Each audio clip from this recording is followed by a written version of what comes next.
نحمده ونصلي على رسوله الكريم اما بعد فاعوذ بالله من الشيطان الرجيم بسم الله الرحمن الرحيم رب اشرح لي صدري ويسر لي امري واحلل عقدة من لساني يفقهوا قولي۔ السلام علیکم ورحمۃ اللہ وبرکاتہ۔ ناظرین، پروگرام دعا کیجئے کے ساتھ آپ کی خدمت میں حاضر ہیں۔ آج ہم انشاءاللہ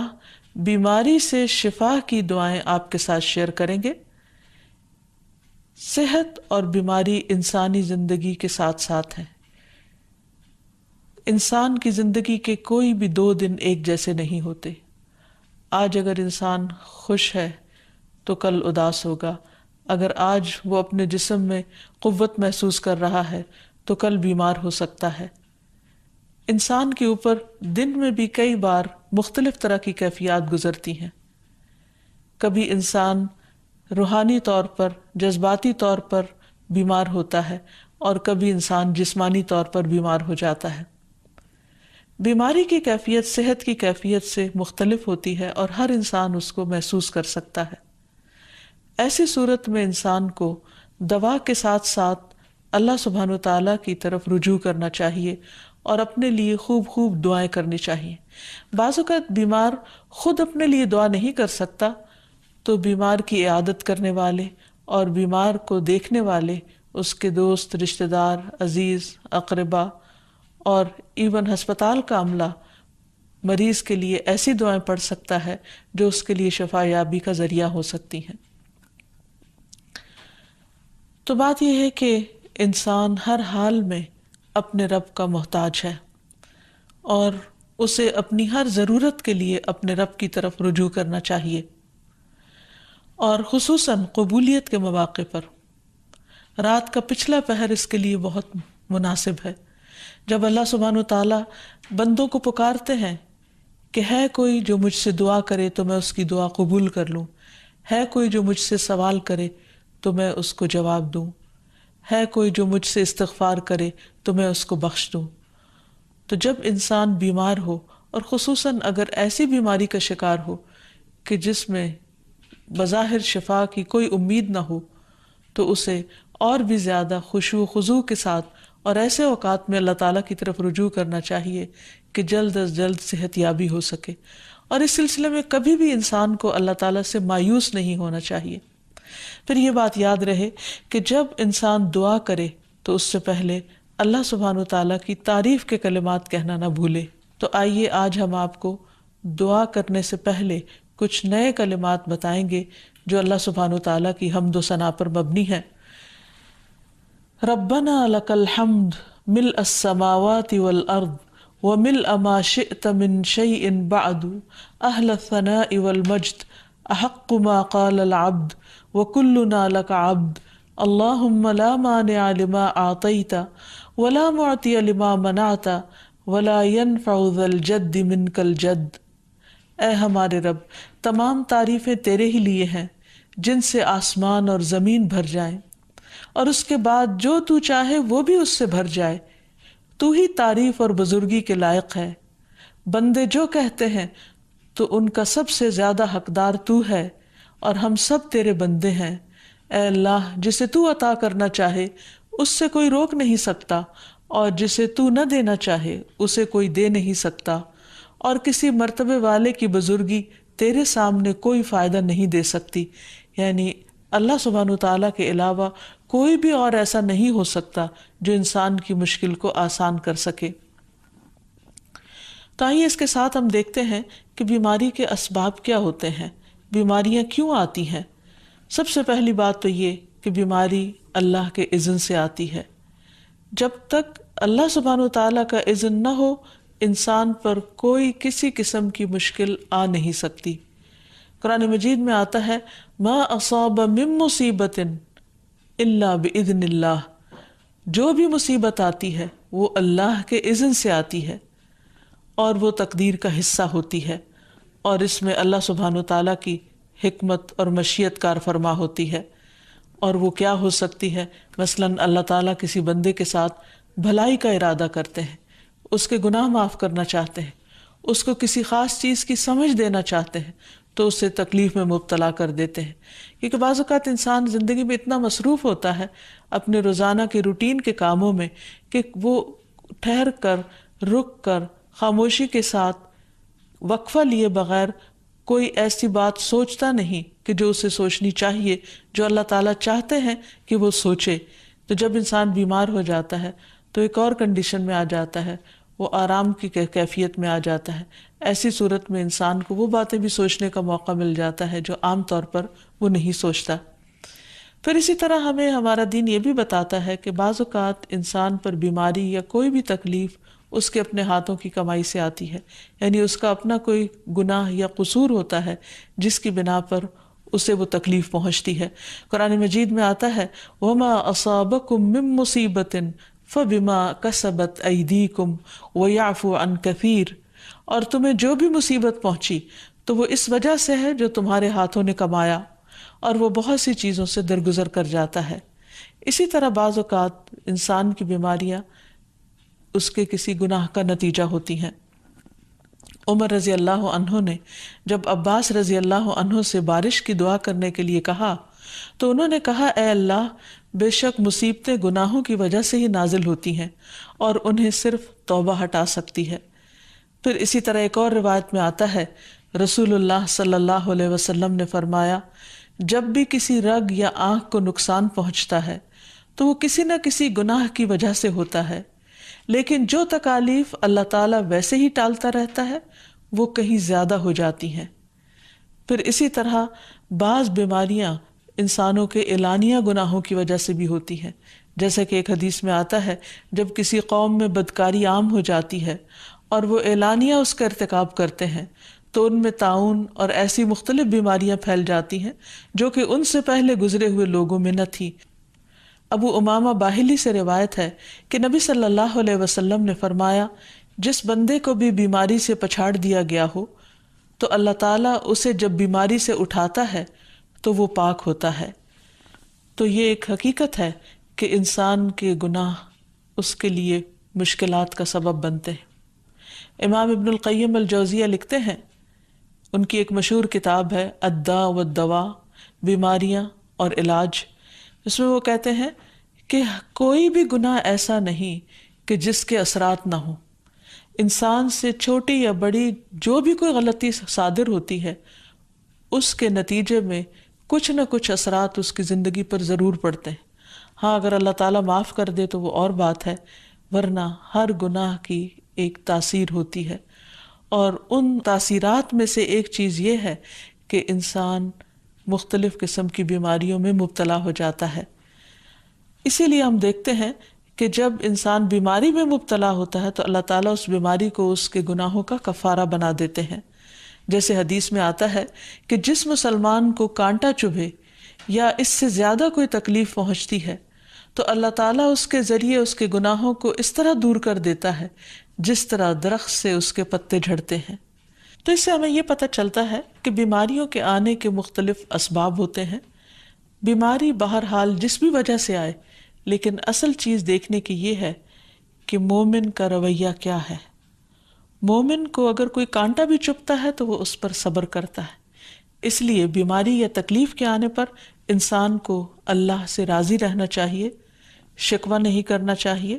کیونکہ جو اللہ سے راضی ہو جاتا ہے کسی آزمائش پر، اللہ تعالیٰ بھی اس سے راضی ہو جاتا ہے. پھر اسی طرح اللہ تعالیٰ کا شکر ادا کرنا چاہیے، کیونکہ بیماری اس سے زیادہ شدید بھی ہو سکتی تھی. لہٰذا انسان کو اللہ تعالیٰ جس حال میں رکھے انسان اس پر شکر گزار رہے. پھر یہ کہ انسان کسی بھی بیماری میں کسی بھی قسم کی ہو اور زندگی کے کسی بھی حصے میں ہو اس میں مایوس نہ ہو، پر امید رہے کہ بیماری دور ہو جائے گی. پھر اسی طرح اگر بیماری طول پکڑ جائے تو انسان کو گھبرانا نہیں چاہیے، کیونکہ ہر گزرنے والا لمحہ انسان کے درجات میں اضافے کا سبب بنتا ہے اور اس کے گناہ مسلسل جھڑتے چلے جاتے ہیں حتیٰ کہ انسان بالکل پاک صاف ہو جاتا ہے. پھر اسی طرح انسان کو بیماری کی حالت میں دوسروں سے شکوے شکایات نہیں کرنے چاہیے، کیونکہ بیماری اللہ کے اذن سے آتی ہے، اور جب انسان ہر ایک کے آگے رونے لگتا ہے تو گویا وہ اللہ تعالیٰ کا شکوہ کر رہا ہوتا ہے، جو چیز اللہ تعالیٰ کو پسند نہیں. پھر اسی طرح منہ سے برے الفاظ نہیں نکالنے چاہیے، بیماریوں کو کوسنا نہیں چاہیے، اور پھر ایسے الفاظ نہیں ادا کرنے چاہیے کہ مجھے لگتا ہے کہ اس بیماری میں میری زندگی چلی جائے گی، یا یہ کہ کسی مریض کی عیادت کے لیے جا کر اس کو اس قسم کی بات نہیں کرنی چاہیے، خواہ کتنی ہی خطرناک بیماری کیوں نہ ہو، ہمیشہ اسے امید دلانے چاہیے، کیونکہ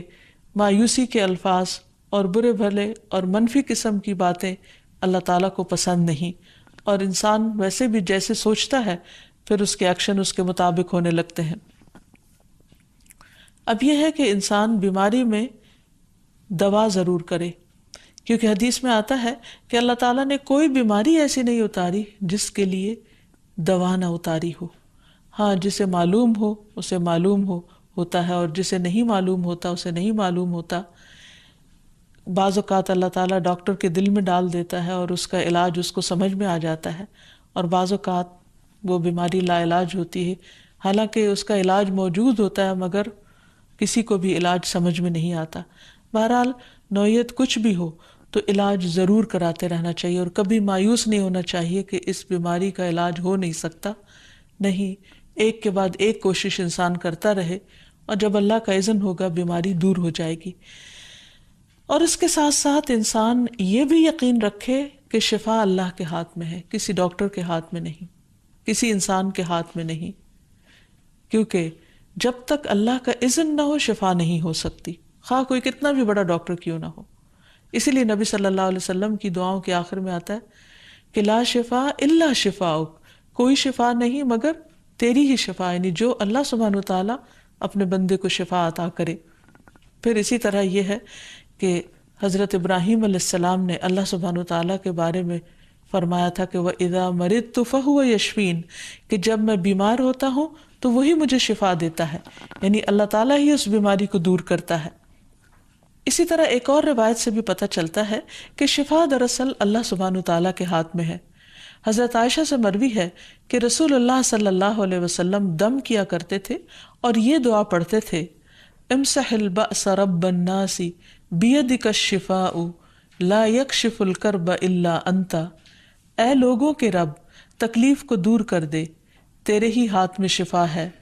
تیرے سوا اس کو دور کرنے والا اور کوئی بھی نہیں۔ پھر اسی طرح انسان جب کسی بیمار کی عادت کے لیے جائے تو اس پر بھی دعا پڑھے اور اس کے لیے دعا کرے۔ رسول اللہ صلی اللہ علیہ وسلم نے فرمایا، جو مسلمان کسی ایسے بیمار کی عیادت کے لیے اس کے پاس آئے جس کی موت کا وقت قریب نہ آیا ہو اور 7 مرتبہ یہ پڑھے، اسأل اللہ العظیم رب العرش العظیم ان یشفی فلانا من وجعہ، میں اس عظمت والے اللہ سے سوال کرتا ہوں جو عرش عظیم کا رب ہے کہ فلاں کو اس کی تکلیف سے شفا عطا فرمائے، تو اللہ عز و جل اسے شفا عطا فرما دیتا ہے۔ اور پھر ہم دیکھتے ہیں کہ تمام انبیاء اپنی بیماریوں میں، تکلیفوں میں اللہ تعالیٰ کو پکارتے تھے، جیسا کہ ایوب علیہ السلام کی دعا قرآن مجید میں آتی ہے، وَأَيُّوبَ إِذْ نَادَى رَبَّهُ أَنِّي مَسَّنِيَ الضُّرُّ وَأَنْتَ أَرْحَمُ الرَّاحِمِينَ فَاسْتَجَبْنَا لَهُ فَكَشَفْنَا مَا بِهِ مِنْ ضُرٍّ وَآتَيْنَاهُ أَهْلَهُ وَمِثْلَهُمْ معهم رحمة من عندنا وذكرى للعابدين۔ اور ایوب جب اس نے اپنے رب کو پکارا کہ بے شک مجھے تکلیف پہنچی ہے اور تو رحم کرنے والوں میں سب سے زیادہ رحم کرنے والا ہے، تو ہم نے اس کی دعا قبول کر لی، پس اسے جو بھی تکلیف تھی اسے دور کر دیا، اور اسے اس کے گھر والے اور ان کے ساتھ ان کی مثل اور عطا کر دیے، اپنے پاس سے رحمت کے لیے اور ان لوگوں کی یاد دہانی کے لیے جو عبادت کرنے والے ہیں۔ اسی طرح رسول اللہ صلی اللہ علیہ وسلم نے ایک اور موقع پر ایک صحابی عثمان بن ابی عاص الثقفی کو ایک دعا سکھائی۔ جب وہ نبی صلی اللہ علیہ وسلم کے پاس حاضر ہوئے، وہ کہتے ہیں مجھے اتنی تکلیف تھی کہ قریب تھا کہ وہ مجھے ہلاک کر دیتی، تو نبی صلی اللہ علیہ وسلم نے مجھے فرمایا اس درد کی جگہ پر اپنا دایاں ہاتھ رکھو اور 7 مرتبہ کہو بسم اللہ اعوذ بعزت اللہ وقدرتہ من شر ما اجد واحاذر، اللہ کے نام کے ساتھ میں پناہ مانگتا ہوں اللہ کی عزت کی اور اس کی قدرت کی اس شر سے جو میں محسوس کرتا ہوں، یعنی اس تکلیف سے بچنے کے لیے جو مجھے محسوس ہو رہی ہے اور جس سے میں خوف محسوس کرتا ہوں۔ عثمان کہتے ہیں کہ جب میں نے یہ پڑھا تو اللہ سبحانہ وتعالیٰ نے مجھے شفا عطا کر دی۔ پھر اسی طرح ہر بیماری سے شفا کی دعا نبی صلی اللہ علیہ وسلم نے سکھائی۔ عبداللہ بن عباس سے مروی ہے کہ نبی اکرم صلی اللہ علیہ وسلم نے فرمایا، جب کوئی شخص کسی ایسے مریض کی عیادت کرے جس کی موت کا وقت ابھی قریب نہ آیا ہو اور اس کے پاس 7 مرتبہ یہ دعا پڑھے، اسأل اللہ العظیم رب العرش العظیم ان یشفیک، میں عظمت والے اللہ جو عرش عظیم کا رب ہے اس سے دعا کرتا ہوں کہ وہ تمہیں شفا عطا کرے، تو اللہ تعالیٰ اسے اس مرض سے شفا عطا کر دے گا۔ پھر اسی طرح نبی صلی اللہ علیہ وسلم اگر کسی کو کوئی پھوڑا بنسی ہوتی تو اپنے لعاب دہن کے ساتھ زمین کی مٹی تھوڑی سی لے کر اس درد تکلیف والی جگہ پر لگاتے تو اس سے بھی شفا ہوتی۔ حضرت عائشہ کہتی ہیں کہ جب کسی انسان کے عضو میں کوئی تکلیف ہوتی، پھوڑا یا زخم ہوتا، تو نبی صلی اللہ علیہ وسلم اپنی انگلی اس طرح رکھتے، اور سفیان جو راوی ہیں انہوں نے اپنی شہادت کی انگلی زمین پر رکھی، پھر اسے اٹھا کر فرمایا بسم اللہ تربت اردنا بریقت بعدنا لیشفى به سقیمنا باذن ربنا، اللہ کے نام کے ساتھ ہماری زمین کی مٹی ہمارے رب کے حکم سے ہم میں سے بعض کے تھوک کے ساتھ ہمارے بیمار کو شفا دی جائے۔ یعنی لعاب دہن کا اپنا ایک اثر ہوتا ہے، اور لعاب دہن جو ہے ایک طرح سے دوا کا کام کرتا ہے، اور اللہ کا نام لے کر جب لعاب دہن لگایا جائے تو شفا ہوتی ہے۔ جیسے کہ ایک اور موقع پر نبی صلی اللہ علیہ وسلم نے ایک جلے ہوئے مریض کے اوپر یہی دعا پڑھ کر لعاب دہن لگایا تو اللہ تعالیٰ نے اس مریض کو شفا یاب کر دیا، اور وہ دعا تھی اذہب البأس رب الناس واشف انت الشافی لا شفاء الا شفاؤک شفاء لا یغادر سقما۔ پھر اسی طرح ایک موقع پر ایک قبیلے کے سردار کو جب بچھو نے کاٹ لیا اور اس کے جسم میں زہر پھیل گیا تو ایک صحابی نے سورۃ الفاتحہ پڑھ کر اس پر دم کیا تو اس سے اس کو شفا ہو گئی،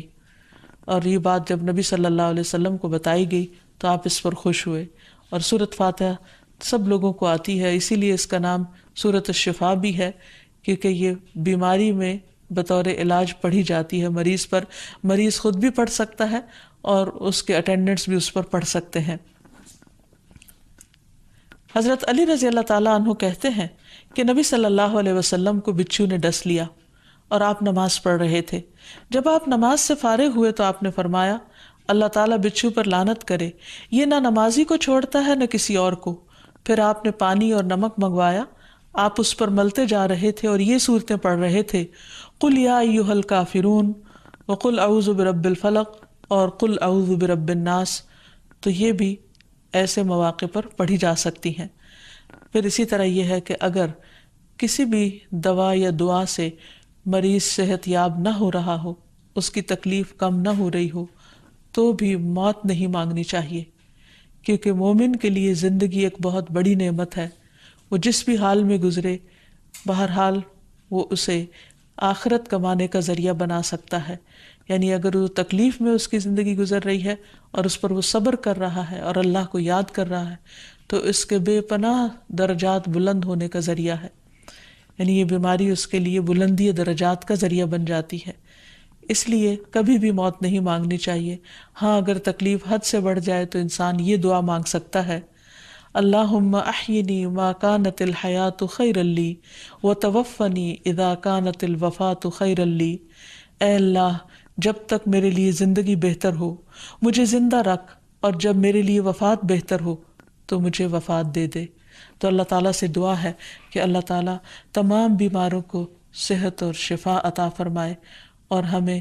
بیماری اور آزمائش کے موقع پر اپنی طرف رجوع کرنے کی توفیق دے، اور ہر طرح کے شرک اور ایسے کاموں سے بچائے جو اس کو ناراض کرنے والے ہیں۔ وآخر دعوانا ان الحمد للہ رب العالمین۔